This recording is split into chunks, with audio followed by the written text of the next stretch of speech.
Hi everyone, we'll be starting the class in just one moment. We had a few people to join us on Facebook Live and on Instagram. Great to see you all. Thanks for joining.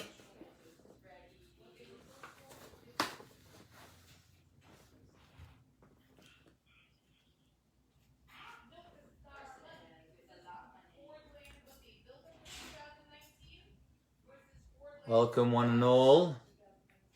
We've got a great topic today.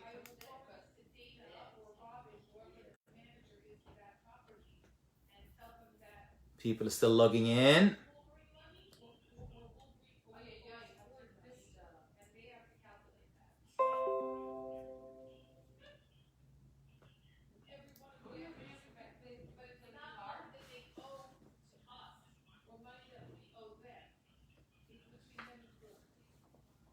Okay, dear friends, I think we're ready to go.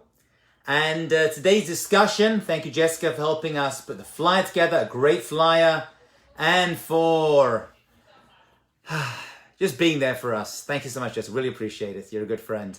Okay, today's discussion is the most difficult area. As you know, every Wednesday at 12 o'clock, we're looking at different ways of getting better at being you. And my friends, I cannot even begin to tell you how much work is needed in this particular area. This is something that is going to, I'm sorry to use the word, but plague us for our entire lives. And we're going to see why.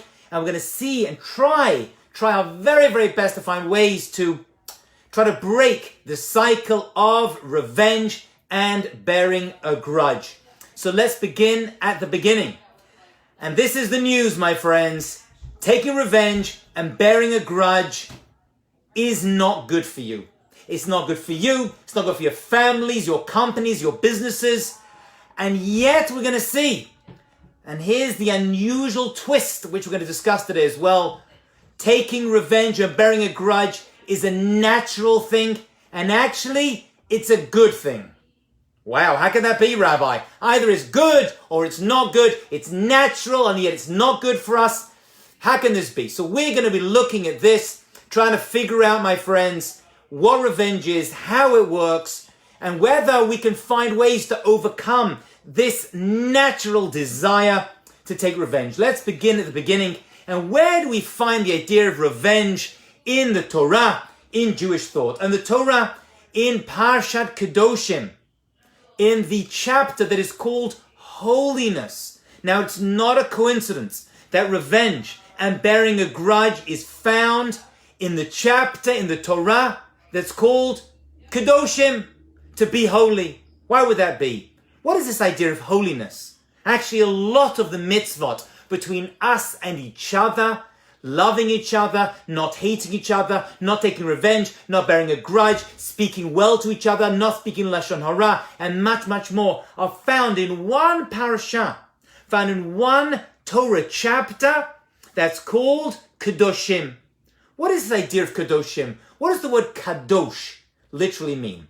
So if you look inside your Rabbi Art Scroll Chumash, you'll see the word Kadosh is translated as being holy.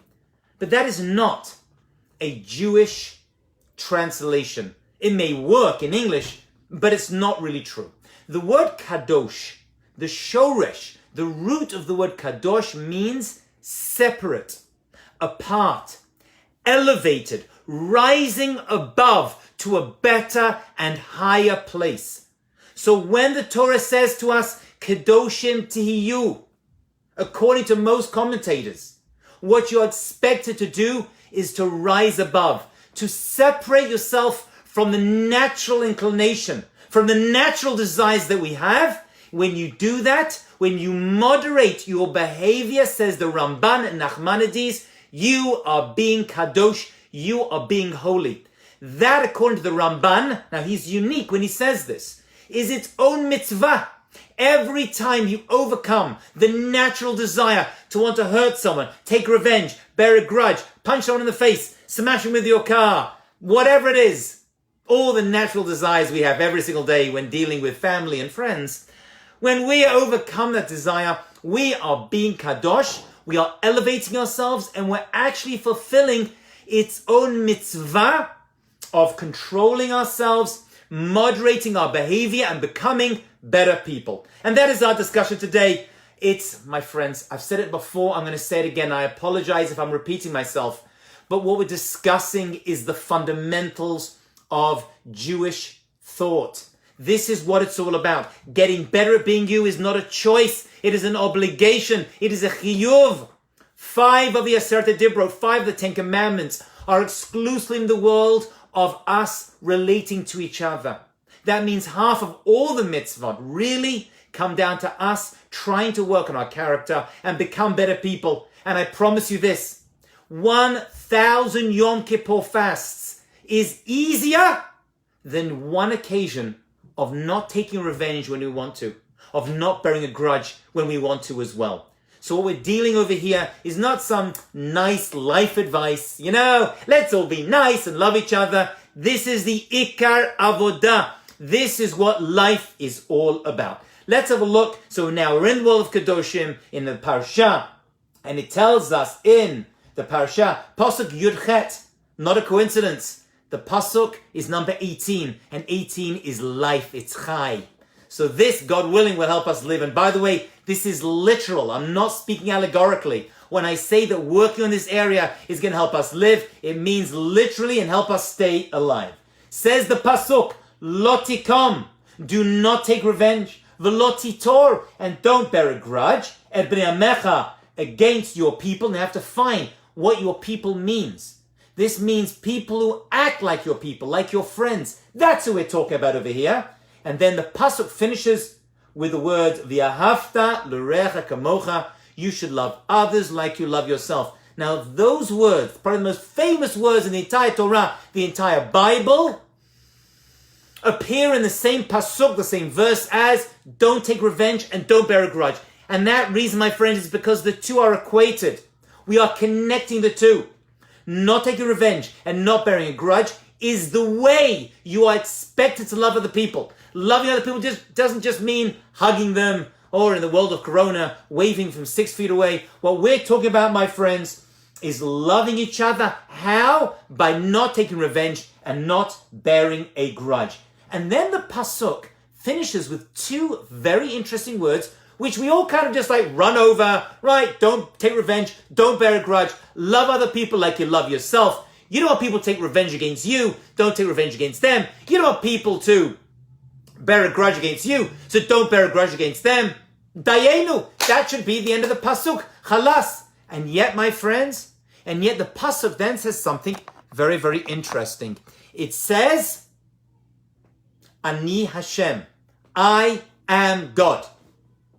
What a strange way to finish the pasuk. Why does the verse that's talking about revenge, bearing a grudge, loving other people like yourself, why does it end with the words, Ani Hashem, I am God? Hello, we know you're God. We met you at the beginning of the Torah. And if we didn't meet you there, we met you in the last Pashiot, in the last chapters that speak about the giving of the Torah, Mount Sinai. We know who gave us the Torah.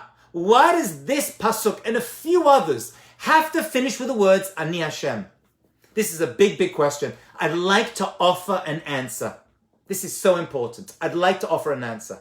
You see, when it comes to keeping Shabbat, when it comes to keeping kosher, you can see it. It's visible. It's a reality. Is that person keeping Shabbat, not keeping Shabbat, eating pig, not eating pig, right? Those are visible things.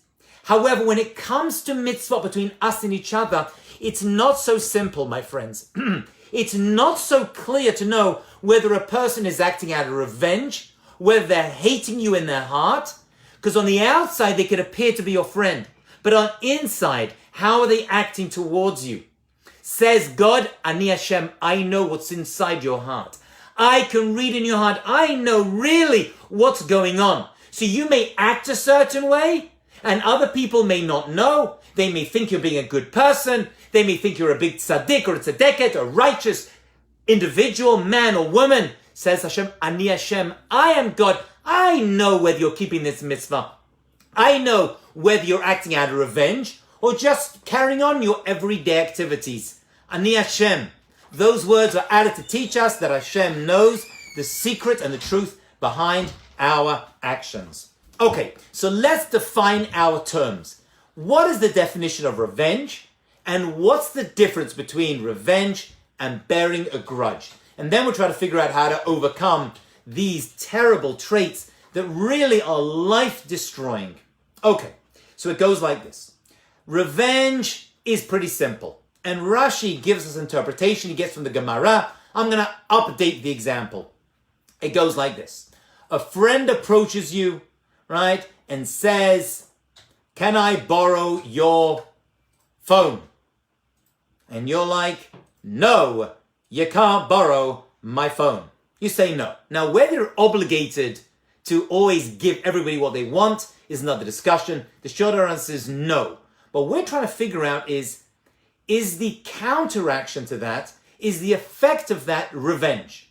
So if person A asks person B, Shoshana asks Emily, can I borrow something?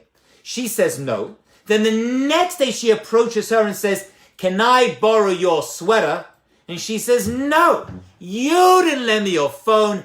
I'm not going to lend you my sweater. That is nekama, that is revenge, and that is forbidden. Meaning that if normally you would have lent her that thing, but you didn't, because she didn't lend it to you, there is a monetary and financial relationship that is now being destroyed because of revenge. And only revenge, that is a Torah prohibition, and that is forbidden. That is forbidden. Someone does something to you, and then you do something to her. Not necessarily the same thing, but you do it out of nekama, out of revenge. That is forbidden in the Torah. Normally you would have lent it, but she or he didn't lend it to you. I'm going to shtuch it to you, and I'm going to take revenge against your action against me. That, says the Torah, is forbidden, and that is a highly destructive force. Okay, that's revenge. It comes in many, many forms, many, many ways. Not always things being owned to you. You say hi to someone, they don't say hi back. The next day, they say, hi, how are you? You don't say hi back because you want to take revenge against them. Nekama. Nekama.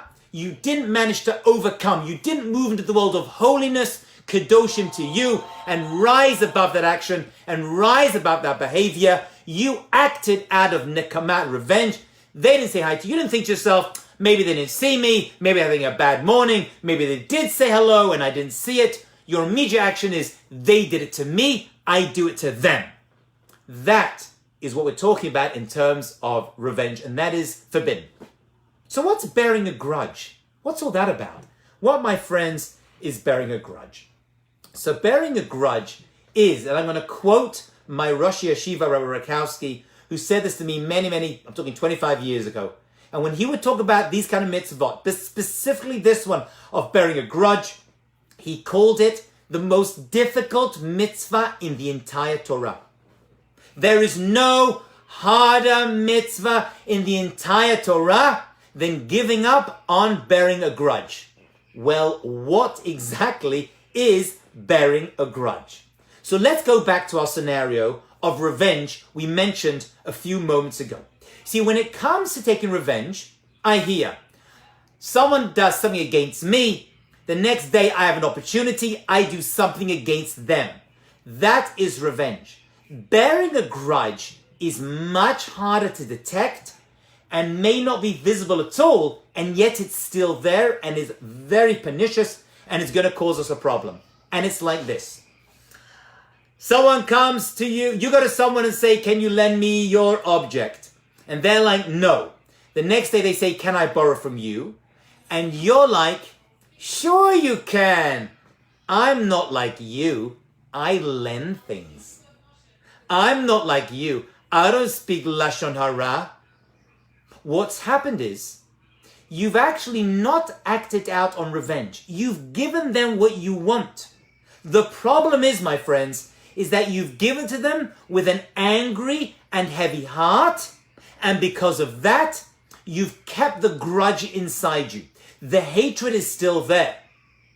That, my friends, is holding hatred in your heart, and that is bearing a grudge. You didn't take revenge. You gave them what they wanted. But you've done something even worse.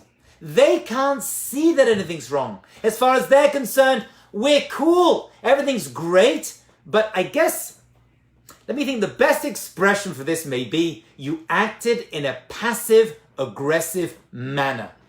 Passive-aggressive. You gave it to them, but the anger is there. You're holding this against them. And that is going to stay with you for a long, long time potentially. That, my friends, is bearing a grudge. Now, the way out of it we're going to see is love, but we have to define that as well, and that's going to be its own discussion. But that's what we're dealing with over here. Let's redefine our terms, and then let's try to figure out a solution. Number one, we said the Torah says, you have to be holy. Holy means rising above your natural inclinations. According to the Ramban, that's its own mitzvah. Where do we see this? In the Torah portion called Be Holy. Kedoshim. Kedoshim to you. How do I do that? Don't take revenge. Don't bear a grudge. But I want to take revenge. And I want to bear a grudge. And it's a natural thing. I know it's natural. And I know the desire is there. We are expected to rise above. And although someone did it to you, you should try your utmost not to do it back to them. What's bearing a grudge? I don't act in revenge, but I hold the hatred in my heart. So although I'm doing that thing for that person, the hatred is still there. It's inside my stomach. Someone wants to define this as when someone does something bad to you, you try to take revenge, bear a grudge, you're letting that person live in your mind rent-free. What a perfect description. You allow that person, that action, to live in your mind rent-free. When you bear a grudge, when you're trying to take revenge, they're living in your head, right? Do you know what they did to me? And you're going to talk about them. By the way, Lashon Hara, Jessica, please remind me, is going to be its own talk. But one of the main ways many people take revenge is to speak smack, to speak Lashon Hara, gossip about and against that person. The root of Lashon Hara, in many cases, is going to be taking revenge and wanting to bear a grudge. They spoke against me, I speak against them. You know what they did to me? You know what they did to her? I'm going to tell you what they're really all about, and I'm going to make sure their life is broken through my words. That whole disease of gossip and anger is going to come from revenge and coming from bearing a grudge. Now, I started by saying something very, very unusual. I said that actually, the desire to take revenge and the desire to bear a grudge is actually a really good thing. It's a natural thing. Naturally, God made us with a desire to take revenge. It's too natural. We see it in children. One child hits the other one with the building block. The other one takes their building block and throws it at them. It's a natural thing. Babies do it. Now, we adults, as we should have realized at this point, are basically big babies. Someone does something to you, you want to do it to them. So it's natural. We see children doing it. You know what she said about me? You're in the playground, you're in the yard, right? You're playing with friends. Someone throws something at you, you throw it back, right? You see the baseball guy, someone throws the ball at him, it hits him, even on purpose, even by accident. He takes the ball and throws it back, tries to hit them back. It's happening all the time. What I want to tell you is something very fascinating, and that is that the desire, let me just clarify my statements. The desire for revenge, the desire to bear a grudge is a natural desire. Not only that, it's a good desire. How could that be?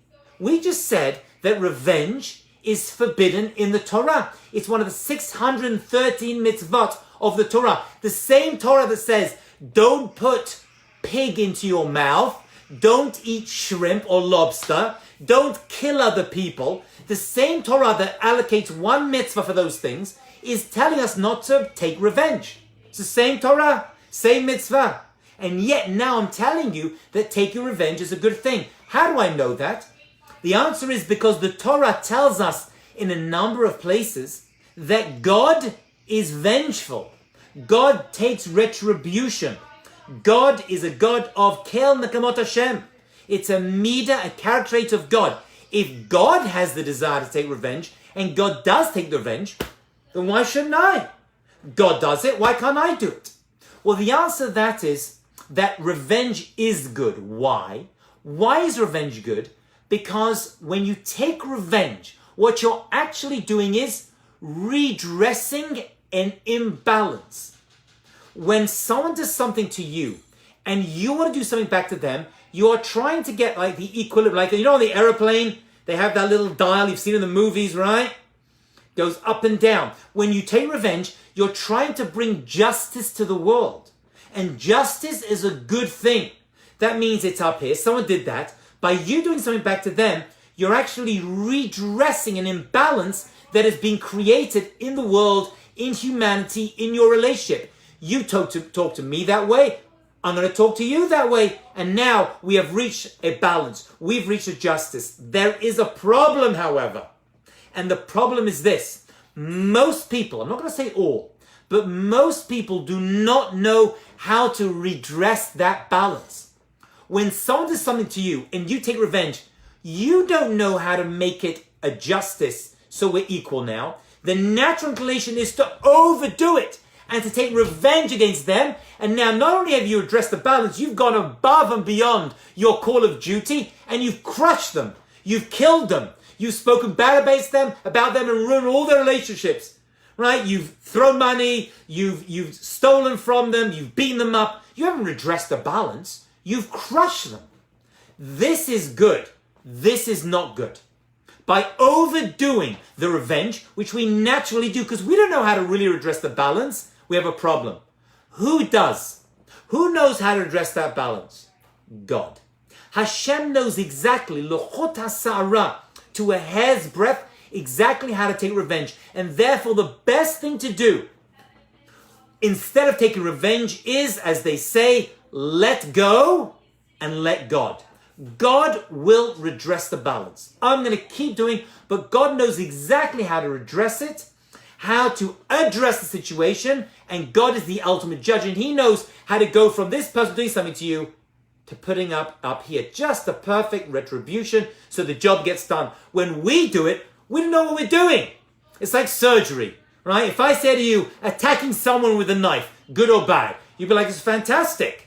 Right? Sorry. It's terrible. I'm sorry. It's terrible. But it is good for a surgeon. When a surgeon wields the knife, they know exactly how to apply the knife cut to the right place in the right way. When I do it, I'm like, that's not good.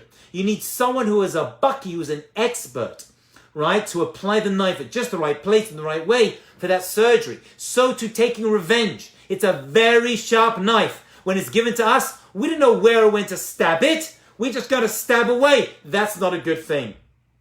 We have to leave it to the experts. There are people in now to address the balance. There are people in this world who have that ability. A great person is able to do it. God, of course, is able to do it. So the desire for revenge is good. It's redressing a balance that exists in the world. That's why we have it. And we should try to do that. However, taking revenge for most of us, in most cases, is going to be a problem. Are there cases where it's good and healthy and a good thing to do? And then, yeah, if people come to attack us, we have to go back and attack them, right? If someone tries to attack your country, if someone tries to be violent against you, there's ways to do it, right? You follow the laws, right? You go to war. That's revenge. David HaMelech was a person of revenge, and yet, when his own son rebelled against him, Avshalom, he didn't even go against him. You have to know when and where and how to take revenge. The Rambam, Maimonides, describes the desire to take revenge as one of the worst midot, the worst traits that is going to destroy not only that person's life, but your life as well. And actually, he uses a very interesting expression, the Rambam, Maimonides, when he describes this desire and says the way to do it is to see whatever someone has done to you as hevel. Hevel havalim. What is hevel? It's all nothing. It's all vapid. It's all hot air. Actually, the word hevel literally means steam. Steam. When someone does something to you, it's like steam. It hurts. Right? It hurts you. Steam is hot. Put your hand into steam, you're going to burn yourself. Right? You walk through steam, it's going to be painful. But it's not there. It's vapid. And it dissipates very, very quickly.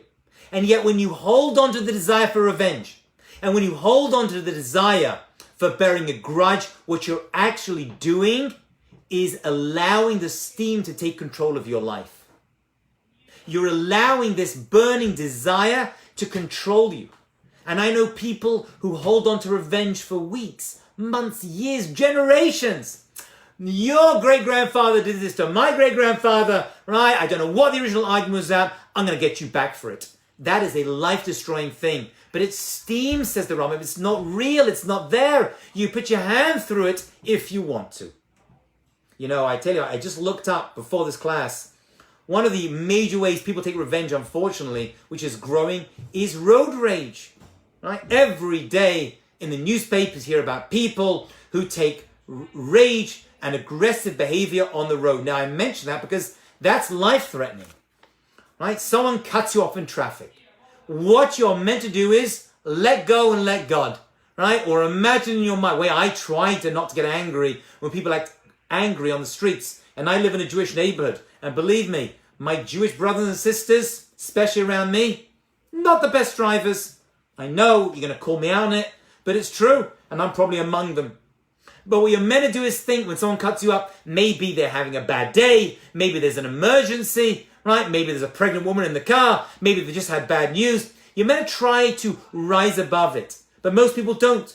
3% of people, this is from the government authority, 3% of people ram or bump another vehicle on purpose. 4% get out of the vehicle to confront another driver. 12% cut off another vehicle on purpose. 24% block another vehicle from changing lanes. We all do that, right? 33% make angry gestures. We've all received or maybe given those. 45% of angry drivers honk to show annoyance or anger. 47% yell. And 51% tailgate on purpose. This is really dangerous stuff, right? Because a car is basically a deadly weapon. And that's all coming from revenge, the desire to take revenge, right? 80% of drivers express anger or aggressiveness every single day. This is a life-threatening thing. Okay, so we've defined a lot of things so far. We said the revenge is good, the desire is good. You're trying to address the balance. The challenge is you don't know how to do it. And therefore you're going to stab someone or act against them or speak Lashon Hara or not talk to them or hold the anger in their hearts, right? But we're going to see that in most cases, it's not justified. 99% of cases, it's not justified in taking revenge. I'll give you a personal story. And from this, we'll see a very beautiful idea. You know, I was once in an elevator on a Pesach. I speak on Pesach programs, you know, and I was on a Pesach program, and we were somewhere abroad where the weather was hot and the water was hot and beautiful, and I was in an elevator, and as I walked past the lady, I brushed her with my arm. I walked past the lady in the elevator, trying to squeeze out, and I brushed with my arm, and she went crazy. Ow! Wow, you really hurt me. What, Rabbi? And I was thinking to myself, get a life. I just touched you with my arm, right? My natural inclination was to take revenge. In what form? Get angry, shout, scream, get a life. But I'm the rabbi of a program. There's other people in the elevator. Someone's going to film me, put me on Facebook or Instagram or YouTube. Not good for my career. And therefore, I was able to control my desire to take revenge. Later on, she came over to me and she apologized. And she said, I'm sorry. You may think that I overreacted to you touching my arm in the elevator, but I was actually sunbathing all day and my arm was really sunburned. So when you touched my arm, it triggered the pain and poof, I exploded. But that's not really me. And I was like, yeah, it's happened to me too. Yeah, I know you get painful. My friends, we are all suffering from emotional sunburn. There are parts of our personality that a person touches. There's a part of your friend's personality. You're going to touch them and suddenly poof, they explode. And you're like, whoa, what happened over there? And you want to take revenge, get angry with them. How dare you speak to them that way? It's just emotional sunburn. Something happened to them emotionally. Maybe it happened to one of their friends, said something to them, their parent, their teacher, and they've carried this emotional sunburn in their personality. And just like when I touched that woman, she screamed and went crazy. And my initial inclination is, I'm going to get you back for that. But I'm going to be like, you know what? Emotionally, there's something going on over there. I touched something, you know? It's going to happen a lot in relationships, especially in marriage. You're going to say one thing to your spouse, to your boyfriend, your girlfriend, your friend, and they're going to explode. And you'll be like, oh my God, where did that come from? And the answer is, who knows? It could be something happened to them in their childhood, something someone said to them many years ago. It's triggered off. Maybe they had a bad morning. Maybe they burnt their toast. Maybe their toast fell on the floor, butter side down. It could be 1,000 million things. You're never going to figure it out. What you're meant to do is stop and realize that revenge is not going to cure the situation. And this is tough, my friend. This is so difficult. Naturally, I want to take revenge. It's a natural desire to want to redress the balance against me. It's not a good thing. I want to go for a second to somewhere else. Please listen very careful. I'm about to share with you, and I really mean this. If you hear what I'm going to tell you, it's going to change your life. This is something which I try, and I'm not very good at this, by the way. By the way, tomorrow, this always happens. I speak about anger, revenge, bearing a grudge. Tomorrow, I'm going to lose my temper. That's the way it works. If you see me around town tomorrow, don't come up to me, don't talk to me. It's not going to work. But let me share with you this amazing idea. A lot of the desire, listen carefully, open your heads for just 1 minute. Put away your phones unless you're watching me on your phone. A lot of the desire to take revenge comes from feeling rejected. You feel rejected. Someone does something to you, they say something to you, and you feel rejected because of what they did or said to you. Okay? Rejection is really the root of the desire to get angry, take revenge, bear a grudge, or whatever else you want to do. Hit that person, not talk to them for a few weeks, shoot them, whatever it is. It's all revenge. I mean, it's not all the same, but it's all revenge. What I want to show you, my friends, is that really there is no such thing as rejection. There is no such thing as rejection. You may think you've been rejected, but really you haven't. And therefore, acting out in revenge or bearing a grudge as a form of revenge for the rejection you feel is not acceptable.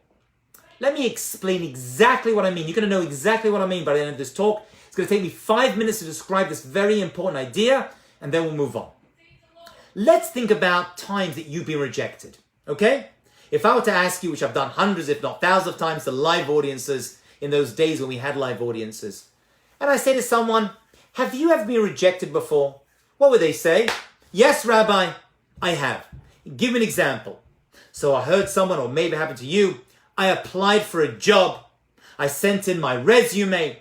I went for an interview, and I tried so hard. And then I went to a second interview, a third interview, and then I got a letter or an email saying I didn't get the job. I was rejected by this company. How did you feel? I felt terrible. I was broken. I wanted this so much. I tried so hard to get this job, and then I was rejected. I'll give you another example. I had a student of mine, listen to this story.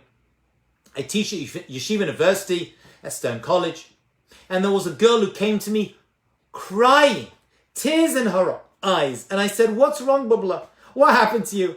And she said, Rabbi, I was just rejected in the very worst way. I said, what happened? Tell me what happened. And she said, I'll tell you what happened. You know, we share rooms in the dorms over here.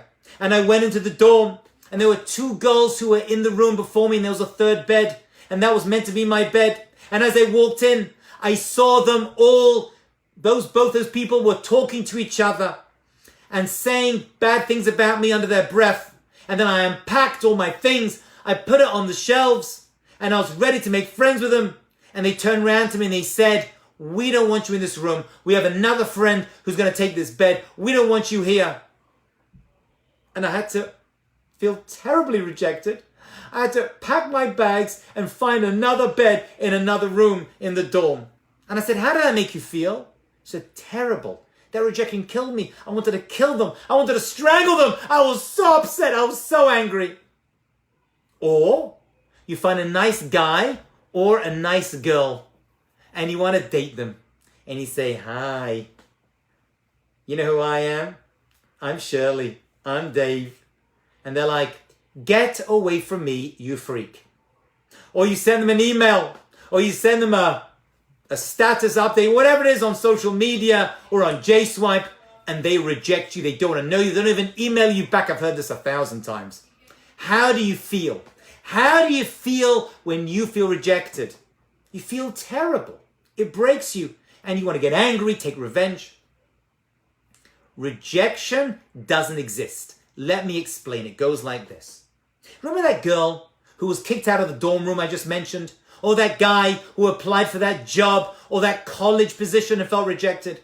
And I said to them, what happened? And she said, I told you what happened. What happened was I went to the room, I unpacked my bags, and then the other girls kicked me out.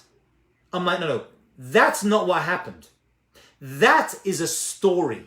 It's a story that you told yourself. It's a valid story. It's not an insane story.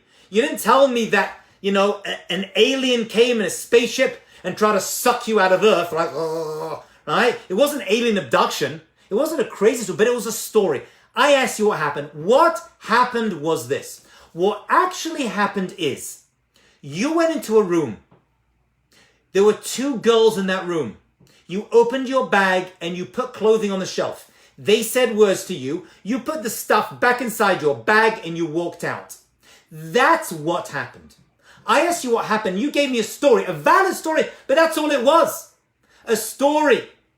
You applied for a position at a company or a job or a position in that college and university. You wrote a letter, you wrote some words on a page, you sent it, you got some words back. That's what happened. Now, we all naturally start to make these crazy stories. I'm terrible, I'm not good enough for him, not good enough for her, not good enough for the company, I'm going to get them back for this, I'm going to get angry, my low self-esteem is going to drop, says the Torah. Love yourself like you love others. Right? These are just stories. You're creating stories. Valid stories, but that's all they are. When someone says to you what happened, you've got to realize really what happened. Someone moved their car in front of me. I hate them. They're terrible. I'm going to get them back. Don't make a whole story. What happened was you're driving a chunk of metal. Their chunk of metal went in front of yours. That's what happened. You're in the supermarket and it says 10 items or less. And we all know how it works. I go to kosher supermarkets and they see 10 items or less is 10 types of item or less. They'll have 1,000 yogurts. And I'm like, that's more than 10 items. They're like, it's only one item, but 1,000 times. And they're going to try to get out of it. And you're like, how dare you? You're going to get angry. What are you doing? What happened? There's a person with a shopping cart in front of you with lots of stuff in. That's what happened. They cut in front of you. And you want to get angry, take revenge and scream and judge and embarrass them, which we're going to see is one of the worst things that you could do, embarrass a person in public. It's considered to be like you're killing them. That's not what's expected from us. It's hard. You're meant to try to really figure out what happened. Let go and let God. Don't create stories. Says the Rambam, it's all hevel. It's all a smoke screen that is allowing you to come out with your desire for revenge, which we said is a good desire, but it's doing you and doing your friends and your family and doing yourself no good either. The desire for revenge is good, it's healthy, it's not going to do you any good. Don't allow yourself to create stories of people saying things about you. Try to figure out what happened, and then realize, and this is the key, my friends, realize that everything that happens to you is an opportunity for you to become a better person, for you to work on yourself. These things, we believe in Judaism, don't happen by coincidence. That car happened to cut in front of you, not a coincidence. That person happened to shout at you, not a coincidence. That person got angry against you. These are all opportunities. Imagine I'm giving this lecture live through a microphone, through a speaker, one of those speakers, and I'm speaking to you and I say something really bad against you and you want to get angry and take revenge and you start punching the speaker. Bang, bang, bang. What are you doing? Why are you hitting the speaker? I'm the one who did it. You should be angry with me. You should try to make peace with me. Same thing. When things happen to us, what we're actually meant to realize is this is God speaking to us. Nothing happens by coincidence.